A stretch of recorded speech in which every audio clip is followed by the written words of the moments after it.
Good evening and welcome to Story Hour. I'm tonight's host, Laura Blackwell. Welcome to 2024, which will include we'll start the fourth year of Story Hour. My co-host, Daniel Marcus, started Story Hour in 2020 to help people stay connected through stories while they were apart.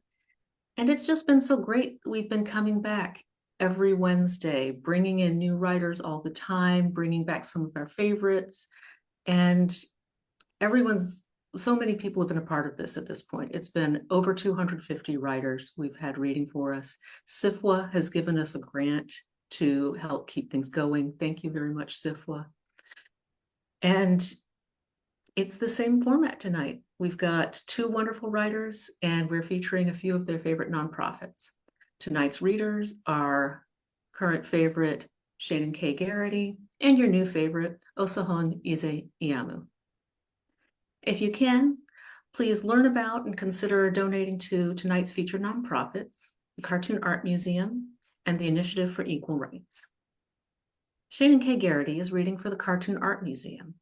Founded in 1984, the Cartoon Art Museum has something for everyone, from comic strips, comic books, and anime to political cartoons, graphic novels, and underground comics with an X. This unique institution houses approximately 7,000 original pieces in its permanent collection and attracts more than 30,000 visitors annually. The Cartoon Art Museum's mission is to ignite imaginations and foster the next generation of visual storytellers by celebrating the history of cartoon art, its role in society, and its universal appeal. You can learn more at cartoonart.org. Osahon Ize-Iyamu is reading for the Initiative for Equal Rights, which was founded in 2005 as a response to the discrimination and marginalization of sexual minorities in both HIV prevention programming, human rights protection advocacy, and mainstream human rights work. I feel like I may have messed that up a little bit, and I apologize if that's the case. Through documentation and monitoring, legal representation and paralegal service, advocacy, storytelling, and security protection, the Initiative for Equal Rights exists to protect, uphold, and promote the rights of humanity of all Nigerians. It works to create a society where human rights are guaranteed, regardless of status, identity, orientation, or affiliation. You can learn more at the Initiative for Equal Rights.org. If you are here on Zoom, feel free to chime in on the text chat. If you're joining us on Facebook, feel free to chime in on the text chat. Probably no one will get back to you right away, but we still love you and we'll catch up with you when we can. Our first reader tonight is Osahon Ize-Iyamu. Osahon Ize-Iyamu is a Nigerian writer whose fiction has appeared in avenues like Lightspeed, Nightmare, Clark's World, and Strange Horizons. He's a graduate of the Alpha Writers Workshop and the Clarion 2023 Workshop, where he was an Octavia Butler Scholar. Additionally, he is also the recipient of a McDowell Fellowship. You can find him online at Osahon4545. Osahon, welcome.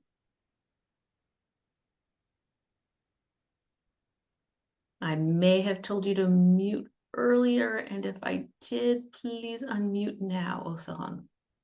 Looks like we lost him. Oh no.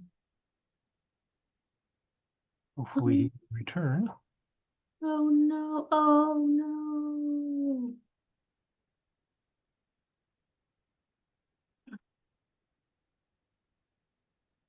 Well, this is terrible, but I'm sure he'll be back. Mm-hmm. So how about we hear a story from Shaenon K. Garrity? All right, I can fill in here. That sounds awesome. We were going to have you read anyway. Oh, thank you. That's very kind of you. Yeah. You were on the schedule. So if you don't mind stepping up now, that would be great. And we hope that he will be able to come back and join us. Okay. Now, let me tell you now about Shaenon K. Garrity. Shaenon K. Garrity is a cartoonist and writer best known for the webcomics Narbonic and Skin Horse and the graphic novel The Dire Days of Willow Weep Manor, which I think has a sequel. Yes, yes. The sequel will be coming out later this year. That's by me and Chris Baldwin as the artist. Oh, I loved his little possessed bunnies. Those were very Very scary. good. Yes, very good. She lives in Berkeley with a cat, a man, and a boy. Shaenon, welcome back. Hi. All right, should I get Ooh. started? Yeah, what do you have for us tonight? We'd love to hear it. I will be reading Leg, which originally was published in Kaleidotrope magazine. Leg. Leg. All All right. right, let's hear it. All right. Leg. When Tony's leg called up its earliest memory, this was the file that opened. A hot night, crickets outside, and Tony's mother touching the leg's copper seams. Its metal parts were shinier then, polished to stand out for the doctors and technicians. Tony was 6 years old. Tony's leg was 6 months. Tony played indoors with his Star Wars figures and wore jeans even in the August heat when he was shooed outside. But Tony's mother rolled up his pajama leg and stroked the copper seams. Racing stripes, she told him. They were racing stripes. She was just being a mother, said Tony's leg. She didn't really think we could run races. Even top-of-the-line prostheses weren't expected to synchronize that smoothly with their hosts, and I wasn't what you'd call a top-of-the-line prosthesis. The HR director nodded vaguely. My point is, nobody expected great results. But I remembered those words. I put everything I had into being the best leg I could be. And in his senior year of high school, Tony Sardo placed 5th in the Pennsylvania Division II Regional Cross Country Tournament. Dramatic pause. Wait for reaction. Give up. Plunge on. That's the dedication I'll bring to this job, said Tony's leg. I won't stop at just good enough. We don't do much running here, said the HR director. It was a metaphor. This is a plastics marketing company, and I'm ready to help us sell the best polymer products we can. Why don't you look for a job as... The HR director searched for the right euphemism, realized none existed. As a leg? Deep in its central processor, Tony's leg sighed. It had been dreading the question, waiting for the other shoe to drop, as it were, not that Tony's leg found anything funny about that. In the past, it had always explained patiently that smart prostheses were built to their hosts. Tony's leg had been Tony's for over 10 years. There was no way it could adapt to another body. Besides, its technology was years out of date, even for people who still needed prostheses. And hardly anyone needed prostheses anymore. After failing half a dozen interviews that way, Tony's leg had looked up job hunting tips online. I feel I've done all I can do in the field of medical prosthetics, it said. My vision now is to take what I've learned and apply it to polymer sales. It's more of an administrative assistant position. I'm just excited to be part of the industry. The HR director looked skeptical, and Tony's leg didn't blame her. Woodrow H. Plastics himself probably hadn't been excited to be in the plastics industry, or whoever the guy was who invented it. There's filing, routing mail, a lot of things involving hands. Don't think of me as a leg. Think of me as a robot, Turing certified and cloud enabled, who happens to be more or less leg shaped. Even today, very few AIs or self-owned citizens cleared for employment in the private sector. Ask yourself if you can afford to pass up the opportunity to add someone with my unique skills to the company team. The HR director gave Tony's leg a long, hard look. We also need someone who can make coffee, she said. Not what you'd call a top-of-the-line prosthesis, said Tony's leg. I said that! Why did I say that?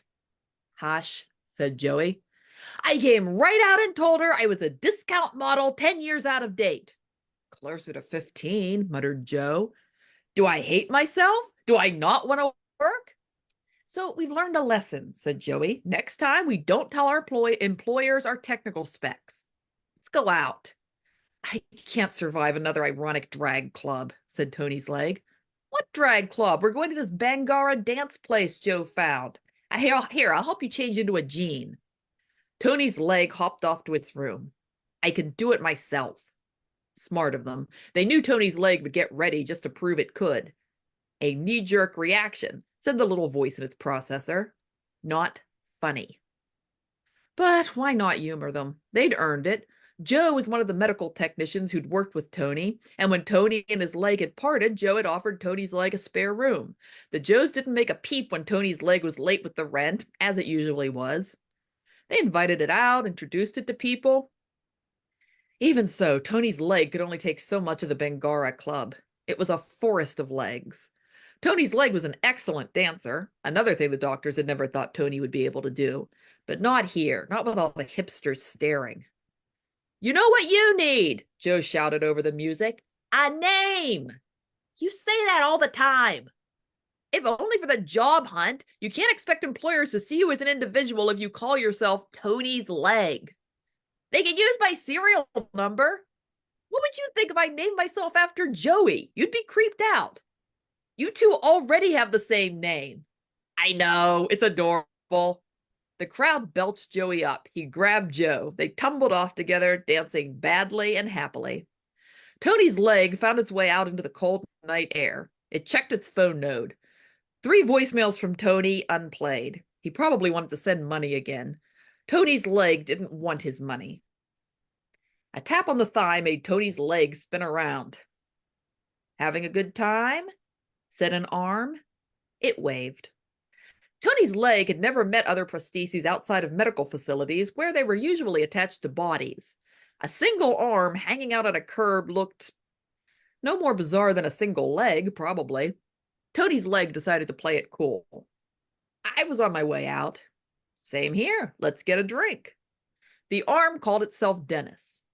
Himself. Dennis was a him. He explained this to Tony's leg at a dive bar where the drunks barely gave them a glance. They're used to me here, said Dennis. He signaled for 2 beers. They couldn't drink, but it was polite to order something.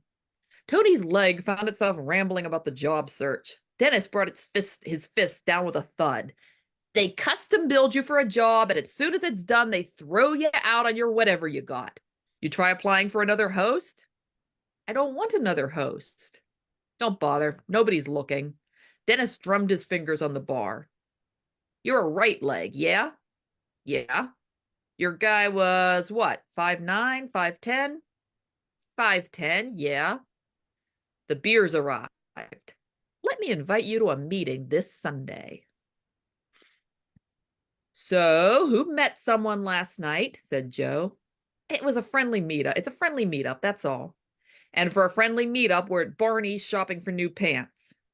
The assistant laid out several pairs of trousers, not bothering to conceal a sneer. He had already calculated the commission he was likely to receive on 1/4 of a discount rack suit. I think it's a healthy step, said Joey. No pun intended, I swear. You're meeting people, updating your look? Have you tried pinstripes? Said Joe. Tony hated pinstripes, said they made us look like a mafia don. Perfect. Joe delved into a thicket of trousers. Dennis just said he'd introduce me to some people, Tony's leg continued. Thought we'd connect. He seems pretty popular for, well, for an AI? Don't sell yourself short, said Joey. Robots are moving up in the world. The Times Style section had a whole feature on the Juice Club boom in Brooklyn. That's juice as in electricity, not juice as in juice. Juice as in juice is out. Yeah, it's a great big beautiful tomorrow if you're a stainless steel nanomolecular chef or some hedge fund investor's retired BMW. Joe bolted through the rack, spraying gabardine. We need to go. We just got, never mind, we need to go, just... And Tony was there. He was looking good, not much different from his photos before Tony's leg had blocked him on social media. Joe, stop cyber-stalking him before you become the inspiration for the most ridiculous CSI ever. Only Tony's leg could have noticed the difference in the way he stood. Less graceful, but more sure of himself. Stiff, but confident, on his cloned leg. McGee, said Tony. Tony, said Tony's leg at last. And, reviewing it later, that was all there was to the conversation. Oh, Tony asked polite questions and confirmed he was doing well, really pretty good. He'd found an apartment, good neighborhood for biking. He was biking now? A few dates with Rachel, you remember her. But neither of them said anything, not really. Tony promised to call, Tony's leg promised to answer, and they both knew Tony's leg was lying. Joe and Joey watched Tony go. Wait, said Joe, you have a name? Nickname, said Tony's leg. After Maniac McGee, a book Tony and his leg had read in 3rd grade. A book about a runner. You don't get to use it. Joey kicked Joe. They were good about that kind of thing. They'd stopped making leg puns after Tony's leg had told them to knock it off. It had never had to explain why. The Joes knew what to do when things got uncomfortable. My call, said Joe, is that you definitely need pinstripes. Tony's leg acquired 1.5 trousers and a new line on its credit card statement. It had a few weeks to figure out what to do about that. Until then, it didn't feel like thinking or doing much of anything. Isn't your meeting with the arm tonight? Said Joe. Not in the mood to go out, said Tony's leg. It had draped itself, sweatpant clad, over one arm of the sofa. With its interior remote, it called up a movie queue. How do you feel about the Magnificent Seven? Joe stalked into the kitchen. There emerged a furious clanging of pots. A minute later, Joey emerged with a new pinstripe trouser and a polished shoe, which he placed on the coffee table. Tony's leg tapped its foot. Are you going to try to talk me into this? No, I'm just going to note that in 20 minutes I plan to noisily seduce Joe on this couch. You can stay or leave. It's going to happen. Tony's leg left. It jiggled nervously on a bar stool, looking for Dennis, or for any appendages. Hadn't Dennis promised some kind of meeting? Tony's leg was so focused on looking for arms and legs, hands and feet, it didn't notice when the headless man limped in. The man was dressed casually, light layers, and would have stood about 5'10" if he'd had a head. He turned to Tony's leg, leaning on the bar, and from the leaning arm, a voice emerged. Here he is, guys, said Dennis, the one I told you about. Snappy dresser, said the left leg, very GQ.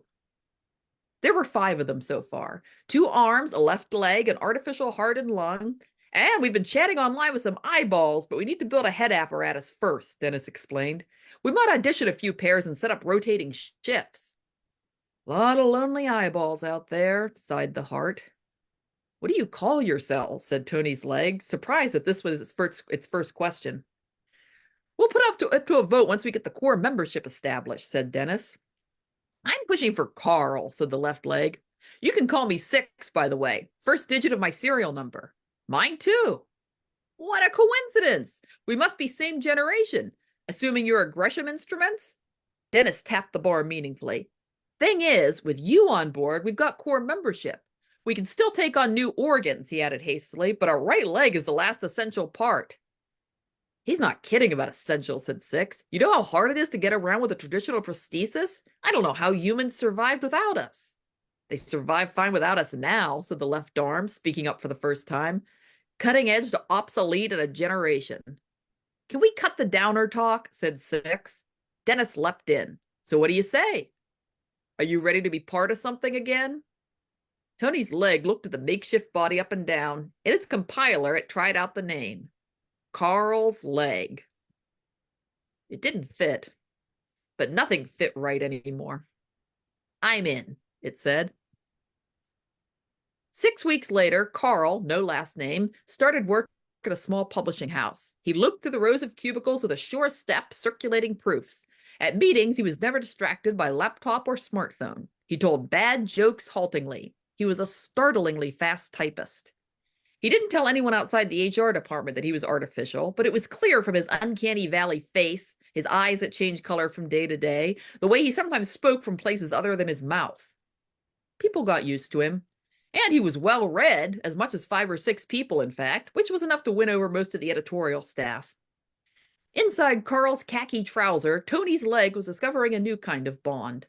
Not the synthesis it had had with Tony, nothing like that, but the pleasure of working in a group with a shared passion. 6's bouncy enthusiasm balanced the melancholy of the left arm, who was rather unoriginally named Lefty. On the right side, Dennis was a born manager, while Tony's leg fell easily into a diplomatic role, tempering Dennis when he got too aggressive. The heart and lung, who renounced names, formed a private understanding in the hollows of the body cavity, and the chattering eyeballs, jumping in and out in shifts, provided a flow of outside perspectives. Machines could communicate with each other on a deeper level than they could with humans, even the humans they'd been built for. Tony's leg developed strong channels with 6 in particular. Every day, the members of Carl came closer to unity. For a while. Joe and Joey had thrown Tony's leg a farewell party when it moved out, tearfully offering socks and trashy paperbacks.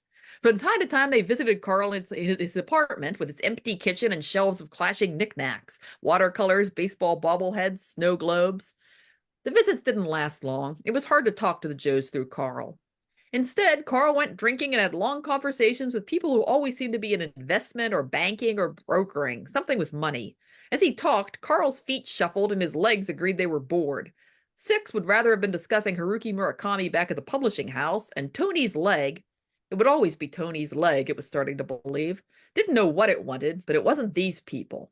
These were Dennis's people, Tony's leg thought, and the sourness of the thought made it nervous. At night, most of Carl shut down to recharge, but Lefty stayed up writing poetry. Bad poetry, Tony's leg thought. It was hard to feel rested when parts of Carl kept running until dawn. Cracks began to emerge. The heart and lung vetoed adding more organs and refused to explain why. And the eyeballs, well, eyeballs were idiots. Everyone might as well admit it, and their gossip was getting on the nerves no one had. But it was okay, almost, until the date with Yuki stripped away the comforting layers of self-assurance and forced Carl to admit he wasn't together. It was a wreck from the start. Maybe not from the very start, when Yuki moved into the cubicle next to Carl and stunned the entirety of him by flirting. This was new. Tony's leg had awkward memories of Tony's first kiss, of course, and his second and third, and a feverish high school makeout session that had ended in part because Tony was shy about revealing the prosthesis. But those were Tony's romances. The more than friendliness with Yuki hit closer to home. Tony's leg didn't like the way it felt. On more than one occasion, he and Six cut off a conversation with Yuki by turning Carl around and walking away, upsetting the arms who had been enjoying themselves. Dennis did more and more of the talking for Carl. Tony's leg noticed that, too. Finally, one day, before the others could stop him, Dennis asked Yuki out for tapas. "Are you sure we're ready for this?" the Heart asked that evening. "It's just one date," said Lefty. "What are the chances it'll get serious?" "You let me talk. Pretty high," said Dennis, and he and Lefty chuckled. It bugged Tony's leg how chummy the two arms were getting, but maybe they felt the same way about the legs. "Sorry," said Tony's leg, "but I'm not feeling it." "It's just a knee-jerk reaction," said Lefty. "I told you I don't like the puns." "Do I need to bring up the obvious?" said Six. "The ethics of inviting a singular person into a Gestalt relationship," said Tony's leg, who had been reading columns on the internet. "No, we don't have a dick." "First date," said Lefty. "Let's not get optimistic." "I don't even know if they make smart genitals," said Six. "Totes sending you a link," piped up one of the eyeballs. "Please don't." "Relax," said Dennis. "We'll treat this as a learning experience, not to mention a test of our ability to work together." "All of us against one woman," said Lefty. "I call those even odds." Tony's leg logged out of the conversation. It was already dreading the walk to the tapas place. Things started to disintegrate long before the walk. The eyeballs got into a screaming fight over which of them would get to ride in Carl's sockets for the date, and Dennis didn't help by suggesting the two matching blues because they were the best looking. Carl showed up 40 minutes late with mismatched eyes, one hazel and one cracked brown. His button-down shirt clashed with his ripped jeans. Yuki settled into her seat. "Tell me about yourself." "You first," said Carl. His left hand snaked under the table, going for Yuki's knee. His right hand grabbed the left and dropped it in his lap. "You went to Cornell, right?" On Carl's internal network, Lefty messaged the legs. "Let's try playing footsie," he said. "Can you do, a flirty foot thing?" "What are you, in middle school?" said Six. "How about touching knees? Be casual." "I'm blocking you," said Six, and did. "Thanks," said Tony's leg. "And for the record, there is going to be no footsie from my side tonight." "I know, it's like he doesn't even realize how awkward he's making it for us." "Awkward for everyone but Dennis, and maybe Lefty. I can't figure him out." "Well, yeah, but us especially. I mean, humans don't do it for me, and you're gay." Far away, in the world outside Carl, Yuki was saying, "I hope this doesn't come off as offensive, but I'm new to this." "Paella?" said Carl, and Dennis IM'd Lefty a high five. Yuki smiled. "You know, my first dinner with an android." Tony's leg recorded it all without listening. Six was right, and he'd always known it, but at the same time he hadn't, just as he'd known and not known that Carl was coming apart. Sorry, said Six. Was that too blunt? I know we've never talked about it. I need fresh air, said Tony's leg. Don't worry, Carl was saying via Dennis. You'll find I'm like any other man. Both hands clamped down on Tony's leg, which was inching its way out of Carl's jeans. You certainly seem, Yuki said, and that was when Six tried to knee the hands out of the way, missed, and kicked Yuki, the arms pinwheeled, knocking over a glass of wine. I've got to get out of here, said Tony's leg. It yanked itself free and writhed across the floor, naked save for an athletic sock and a Chuck Taylor. A server dropped the tray of sangrias. Carl turned to Yuki, his jaw slack. His eyeballs dropped out of his face. One of them, the hazel, landed in the paella. All things considered, Yuki was nice about it. Out on the street, Tony's leg realized it was pantsless with nowhere to go. There was no chance of catching a cab, not least because it obviously wasn't carrying a wallet. In the end, it hopped the 18 blocks to Carl's apartment, where the doorman was kind enough to let it in. Carl showed up an hour later, one eye socket still empty. I think, said Dennis, it's time for a meeting. It was cacophony. Everyone except Tony's leg wanted to talk. No, shout. They'd been messaging in silence for too long. The upstairs neighbors banged on the floor. It's not working, said Six at last. We're not a person, we're a crowd. Lefty said, there's one thing we could try. As he spoke, he flashed the idea over Carl's network with links to the relevant editing tools. It was simple enough. Splice their software together into a single AI running off a central processor in Carl's chest. Really and truly merge. Little code would be sacrificed, and the new AI would compile in a few hours. It's what we were working toward from the beginning, said Dennis slowly. When things were going well, I mean. You're willing to lose your individuality, said Tony's leg. You?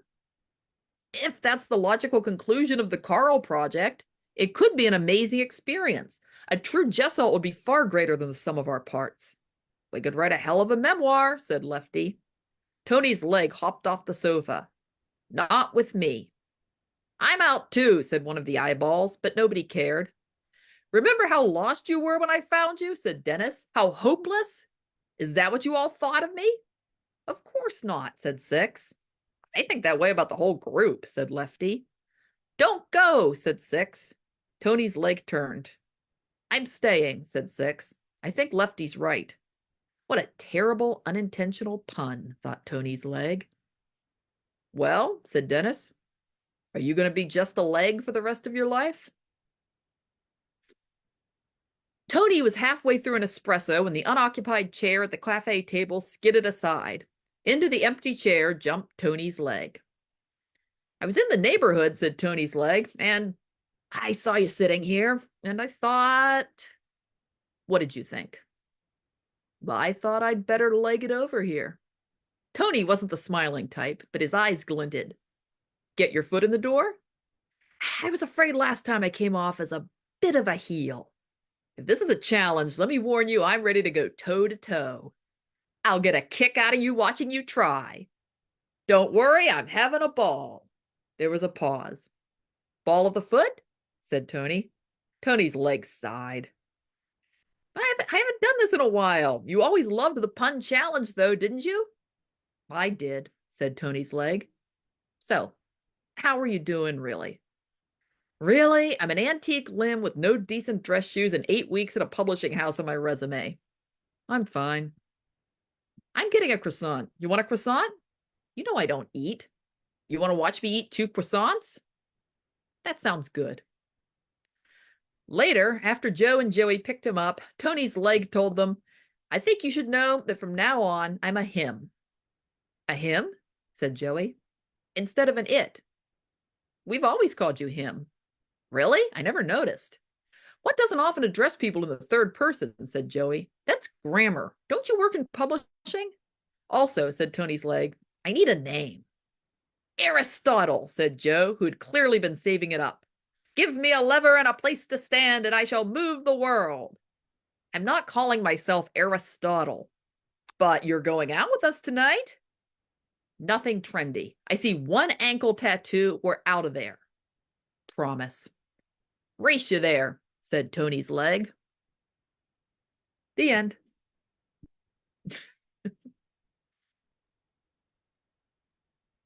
Oh, that was delightful. Thank you, Shaenon. And thank you for jumping in early. Oh, no problem. I got it queued up. We'd like to take a moment between the two readings just to let the first one soak in and to ready ourselves for the next one, which is often very different. I'm afraid we may have some puns coming in the chat for a while, but yeah, I'm pretty sure that the next story is going to be different because there can't be two like that one.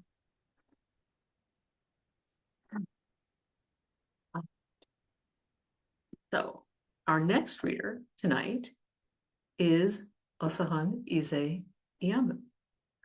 Osahon Ize-Iyamu is a Nigerian writer whose fiction has appeared in avenues like Lightspeed, Nightmare, Clark's World, and Strange Horizons. You know, just some of the best. He is a graduate of the Alpha Writers Workshop and the Clarion 2023 Workshop, where he was an Octavia Butler Scholar. Additionally, he is also the recipient of a McDowell Fellowship. You can find him online at Osahon4545. Osahon, welcome.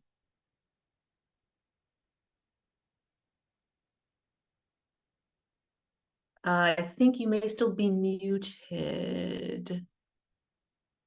Let's see. Daniel, I might need you to unmute Osahon. Yeah, I'm Yep. gonna try. Yep, because Daniel's doing the tech hosting while I do the chatter hosting. Yes, Oh, he is perfect. muted now. Oh, there you are. Yay! Welcome, Osahon. Hi, hi, it's great to be here. It is so great to have you. What are you reading for us tonight? Yes, so I'm going to be reading my story To Look Forward, which appeared in Fantasy in their 2020 issue when they just reopened. It's one of my favorite stories, and I'm so excited to share it today. Wonderful. Please go right ahead. All right. So, To Look Forward. We are the ones who dare, back and forth, our hairs whipping over, our hearts full of joy. Our bodies burn bright and clean and crisp, glistening when we reach the sun. A healthy tan has coated our skin, our foreheads dripping with sweat, our palms firm and slick. We are, over and over again, up in the air, not known to each other, but known to the sky. Mid-jump, mid-action, mid-reaction, mid-air, always there, on rusted swings, on creaking chains, on hot Sundays, back and forth and over, once again. Miriam has thrown her brown swing bench over the faded blue bars that make the swing set, and she sits higher than us all. Her chains are roped around the bars like a prison, but she swings faster than everyone and her face looks free. She's bragged to have swung so far and jumped so high, she's gone off her seat and into the sun. Inside the sun, she was coated thick with an iridescence that didn't allow her to burn, what you get from transcending time and talent and skill. Miriam didn't burn, she glistened, feeling around a ball of flames before she broke out into a dance. Her internal clock was ticking, and she knew it would not be long before her luminance faded and she would be nothing. No time, no talent, no skill, so therefore burned to a crisp. She knew she had to savor her few minutes in the sun, stepping over the bones of swingers who, like her, who'd outstayed their minutes, who'd spent too much time. The sun is a vast amount of golden treasure, a land that never ends, and oh, Miriam wanted to see it all. She wanted to stick her fingerprints into the core that is as soft as a calm heart's beating and as sharp as hard, well-steeped tea. She wanted to spin around sunspots, daring the whips of danger from flares and ultraviolet rays that came her way. But no time, and only when she felt the heat did Miriam eyes widen. And so she dove right down back to earth, iridescence out, imagination still free. Miriam tells us her story. She looks older now that she's been to the sun, more experienced. She looks freer, too free, eyes not on earth, but on what lies over and what lies under. It's clear she wants to live in the sun, in every breath, in her heart's beating. By that look in her eye, you would know. She takes her brothers to our park in Ring Road, our spot at the back of school where swings lay. Her brothers are small and thin, with eyes glued on their phones and not to the sky. Her brothers are 6, mean, pulling her hair, biting at my skin. Miriam's brothers hate the swing. They go too far and crash and burn, and I'd laugh at them at falling, but then they all look at me. The whole family, balls. I know Miriam must be cross with me, but I just couldn't help myself. Her brothers kind of suck. They should fail. They did, and immediately after they fall from the swing, they start crying. Snot runs down their noses and their knees are bruised, and Miriam makes them not snitch to her overprotective mother by downloading a new puzzle game on their phones. Miriam does it all. Miriam has reached the sun. Her brothers will never follow her to the sun, Miriam tells me, at her home when she's put the twins in their rooms and we're riding our bikes. My bike is a hot pink BMX and hers is frail and blue, always shaking like a chihuahua.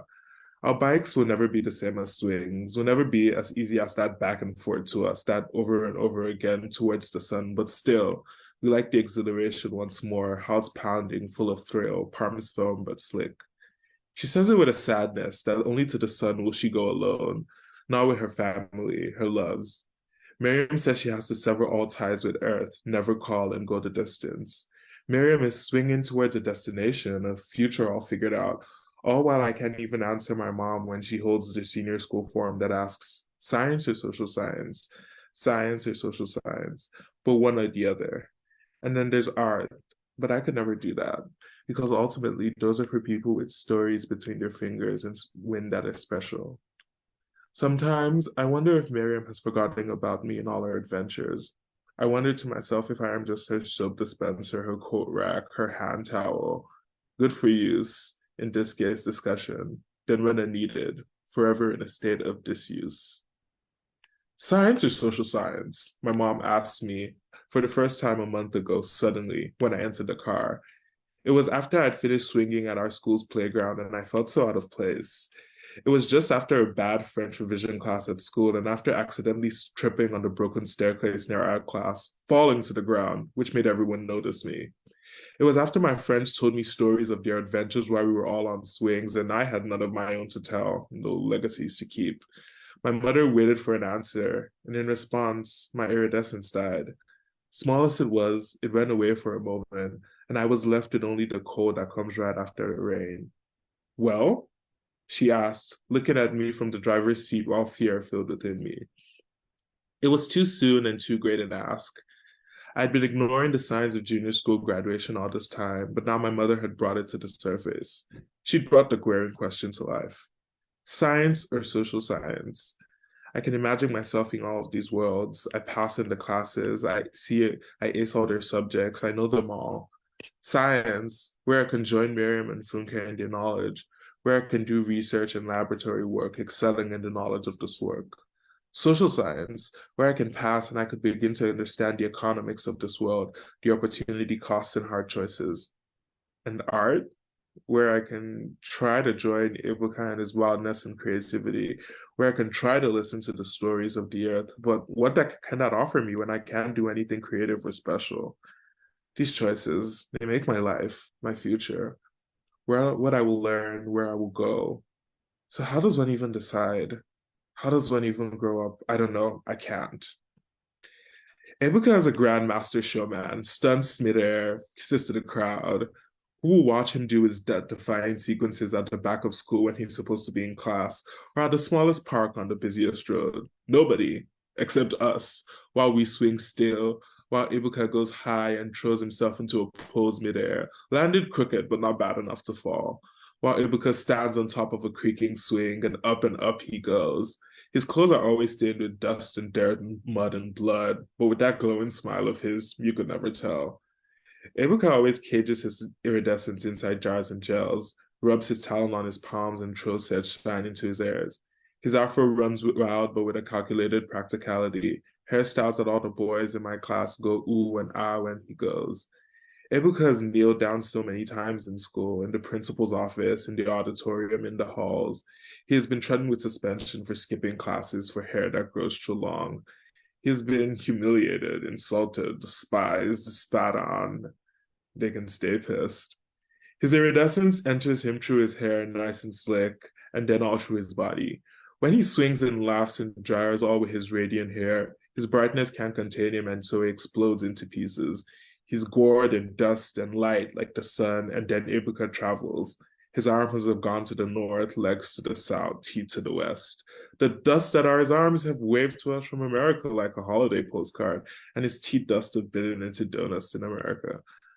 When his power fades, all his dust collects together, as if gathered into a pile by a broom, as though pulled like iron to a magnet, and then he becomes a whole Ibuka again.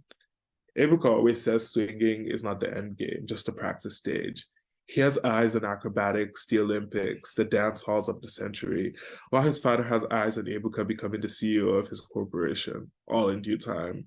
I visited Ibuka's yellow house and big compound and hear the strain in him and his father's voices when they both discuss the future at the dining table. They have different dreams, clashing perspective. One day, Ibuka will swing and he will not know he has made an agreement with the wind. He would jump off the swing set and tumble once more and collect to dust. He will gain an ocean's worth of iridescence like he plans to do already, and he will begin to explode at wind. He would join a circus or a stadium or a symposium, and he would dance his heart again. Where I will see him again is up to him. If Ibuka goes away, I'm not sure how many will miss him. His father would begin to prep Felicity, his sister, to take over the corporation all the way in Abuja. His father would talk about how Ibuka was just a pipe dream, and with those awful grades of his, he could never take over. And now the boy is gone, the smoke can clear from his eyes. A teacher would shout of Ibuka as a troublemaker in math class one day, and they would give a long speech about how the boy destroyed his own destiny with his decisions, career choices, carried away his own future. They would tell me that I should rejoice because that he has disappeared before his influence could reach me, because I'm a good girl, a marvelous student, best in everything, but still not sure if she's science or social science, art or science. I will undoubtedly crush my pencil in frustration when I hear all of this. Science or social science? My mom asked me again 2 weeks ago when I was laughing in my room and listening to rock music on my headphones. When I was feeling light and airy for the first time and I had done well on my English junior WAEC exam, feeling light and comfortable without the weight of hard choices. She burst in with that form and my iridescence faded almost immediately. My stomach crumbled and my face sighed, and once again I was back to feeling helpless and confused. I'm not sure, I confessed, and my mother looked at me like she didn't know what that word meant. Not sure. How could I be not sure when my friends were so passionate and decisive and bright? How could I be not sure when my friends wanted to be engineers and astronomers and botanists and businessmen, and that was only because she listened to Ibuka's father and not the light in his eyes when he exploded and danced? How could I, of all people, be not sure? She'd met the group. She knew their stories. My mother told me that my story too could be something great, that I too could have roaring adventures and mass legacies to keep if I decided on the right career and the right option and the right choice. So she said once again, science or social science, and I could only shake my head and beg her for more time. There was a day when I swung alone, when Ibuka was at dance practice and Miriam and Funke went to the library, and I was by myself doing nothing, which made my chest hurt. And alone, the only thing I could listen to was silence, and the world looked weary and weighted, pained and full of decisions that I just couldn't make. Our friendships exist in transitionary periods, in waiting for our dreams, in waiting for our escape, in trying to decide. I am the only one plagued entirely by indecision, no dreams, no discussions, no futures at my fingertips. Our friendships exist in me escaping from myself by retreating to my comfort zone, where decisions can't hurt me, where my childhood won't slip out from under me, where I can stay and no one will notice me because I have no stories and I'm not special. My iridescence stills my confusion for a while and clouds my head and fills me with my joy. I have to swing, move just enough not to fall, because if I stop, the world will crash upon me, and then I'll be left wondering, where do I fit in other than listening? Where are my dreams? Where are my goals? Where do I lie? Where will I go? And as graduation comes, when will I know? Funke is not always with us, and she's not in our school, but she's in the park, swinging still, not trying to go high, but just creaking low enough that you can't even tell when she's begun moving. She has one earring in her ear, and she speaks in whispers, in too often vast tongues. In her school, Funke is invisible. She's never gotten a report card, a score back on her tests, an invitation to a party, a text from a friend. She's felt through her skin and through her hair, and she's sure she's not a ghost. Not when her heart beats and the sun burns bright and crisp on her skin. Who is she? What's her story? What she's told me has been in whispers, has been low but sharp. She's been told that she is nothing by her aunts when she broke a plate, non-existent, a mistake. She has been bullied, hair pulled out, bitten at the skin. She has been through it over and over, once again, called a waste of money, a waste of time. Funke has broken down at every single conversation, down payments of please forgive me rushing out of her mouth. She has broken the play once more and gone outside to fetch a shovel, as if to dig her grave. She has hidden in her cupboard so ants can crawl over her, so she can feel real. I have tried to push her on the swing, but all she does is fall, but she gets up again. Her strength is in the muscles, in being able to get back up, in being here. We have tried to make her swing high, to see the sun, to make her evaporate in the air, but that is not her goal. Her backward forward is that she's alive and in the wind. She hasn't told me what she wants to be, what she wants to do, where she wants to go, but she never seems unsure. I hear the creaking of the swing in her silence, followed by the whispers in her voice. I used to fear that she wasn't dreaming, that she wasn't free, that she was bound by all the pain. I used to hope that if she didn't know her future, then she and I would be the same, and I wouldn't be alone, but that wasn't the case. I tried to listen to the plans she journals in her sketchbook, but I know now that those are not my words to see and hear. I like to think now that she keeps her power in her voice, then she speaks low, and then a shower of drizzle comes down and the earth rumbles. It always rains when she's here, wet and clean and warm. The rain gets more ambitious each time, with thunder roaring, the soil bellowing. When it pours, she closes her eyes, smiles, and stretches out her hands because she's gone to a different place. She's not here in spirit, and her body is somewhere else. She has swung just enough for iridescence to grant her mind freedom to travel, and very rarely does she come back to the present, live in this moment. I sit next to her, and under my breath, I say to myself, science or social science? Art or science? Over my head, I look to the sun, then to the sky, and in my indecision, the whole world around me seems to shrug. Science or social science? My mom came into my room a day ago, suddenly and with force, like the forebearer of bad news. It was just after a long day of helping Ebuka film dance videos and talk through his future plans, and all I wanted to do next was sleep. Can we talk about this tomorrow? I asked, and she hesitated. I fell into my bed, but she stayed ominously by the door, her hands clutching that life-changing form. Graduation is coming, I hope you know, she said matter of fact, and I nodded slowly. We both looked at each other as if processing what that information meant to each other's lives, as though she was trying to determine what type of daughter I would be based on my choice of career, my lustrous future, her promising retirement for my success. I looked at her, and her expectations of me added to the growing weight of my anxiety, my discomfort and indecision, and I sighed in relief as my mother gave off a long, angry grunt and stormed out the door. Graduation day was today, all around the school, and on the car ride there, my mother swerved in and out of traffic like she was dancing with death. The rush of drivers and hawkers on a hot Saturday morning in mid-July overwhelmed me. My time out of junior school all slapped me and ridiculous unanswerable questions. Had I spent my freedom well? Always swinging at the same pace, always seeing others fly, always listening to other stories. I sat next to my swing buddies and we lounged out in the sun on dirty plastic chairs while the senior school students rested in cool canopies and fresh wooden seats. The senior school students were full of tears and we juniors were playing games, cracking jokes, about to see each other again. Our graduation was rushed and trivialized, done quick to make way for the senior students, but I won awards. I won prizes the way rainfall falls into my fingertips, constantly dripping into my hand before spilling out to the floor.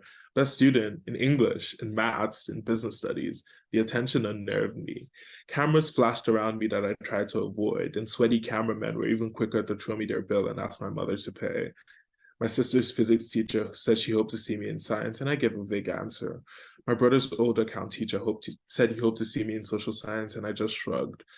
The literature teacher told me I would be a valuable asset, and I felt a lump in my throat. When my mother asked me for my career decision in the class, I begged her to wait for tomorrow, and my mother locked the doors and screamed at me all the drive home. We are the ones misunderstood, pushed away, broken, bound to go to another place. The ones still pushing back and forth and over, our hairs flipping, our hearts conflicted. The whole world has shown itself and more, and yet we are still on rusted benches, on creaking chains, on hot sun days, palms slick with iridescence but firm, still slinging once again. 2 hours and 30 minutes later, after graduation, at home without light, I biked my way to the park. The gang all had the same idea as me, and I saw them swinging in their graduation gown. Funke is different from us because her outfit is red and white, where ours is blue and black. And I wonder if we'll still be here, swinging in the next 3 years to come. I fear that I'll freeze up with more decisions, college, go abroad, stay home, and then I'll never make a decision again. I fear that my friends will pick up and leave once more forever, and without their lives and their stories, I will be forever in a state of disuse. I fear the future. I don't want tomorrow. Science or art or social science, I asked them, at the same pace. I just want to be sure of my friends' decisions. Science. I want to do astronomy, Miriam says. Art. I might do a business class, but art. Ibuka replies. Science. Botany. Funke whispers.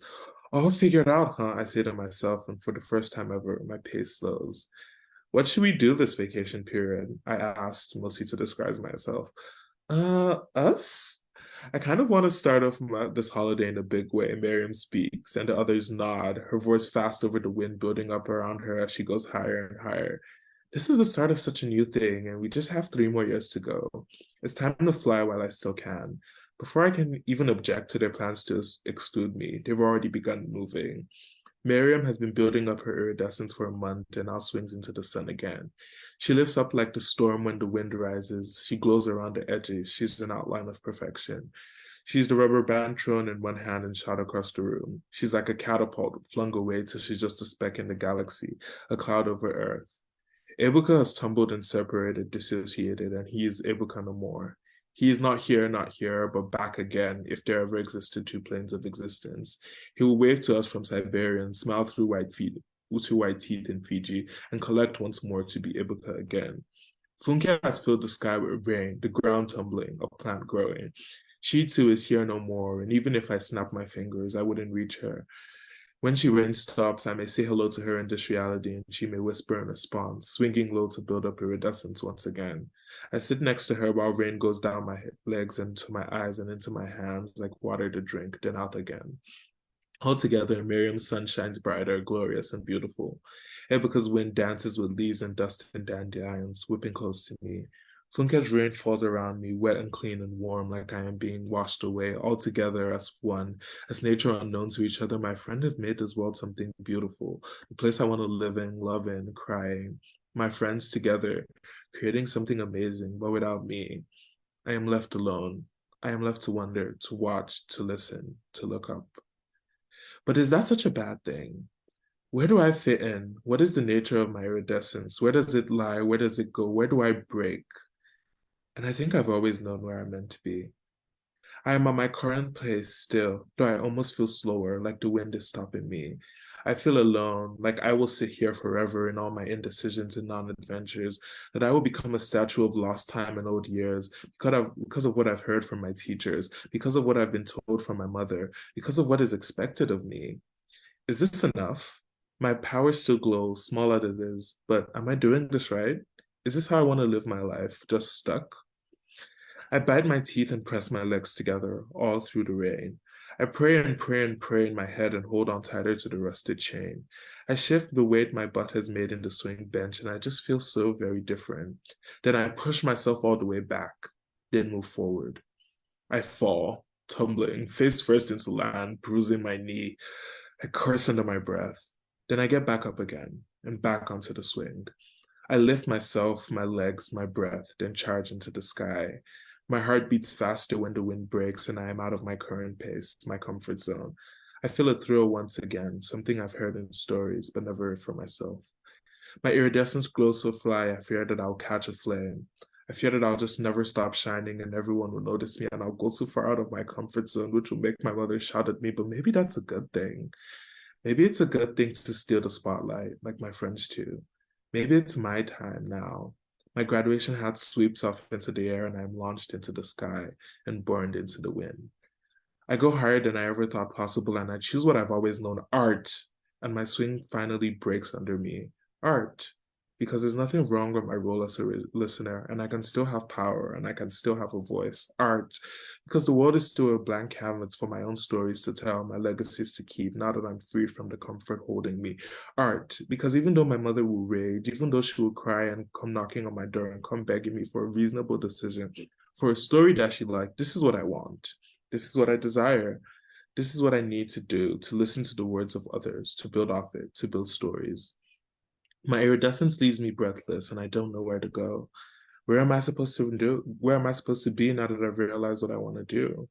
I still don't know so much, like how my summer will be without my friends, or where I will fly off to after secondary school. So I just fall to the floor, graduation gown caked in mud, and then I just lay there a while, staring at the sky. I see Miriam wave at me from the sun. I wave back. But I don't need to make all my decisions now. I don't need to become a statue of old time and lost years based on all the world needs from me. On the floor and in the rain, I am here in this moment, and I could never be anywhere else. On this earth, in this city, in this place. Where my iridescence lies, where my indecision breaks, I don't need an escape. Back and forth, over and through it. Once again, this is where I need to be. The end.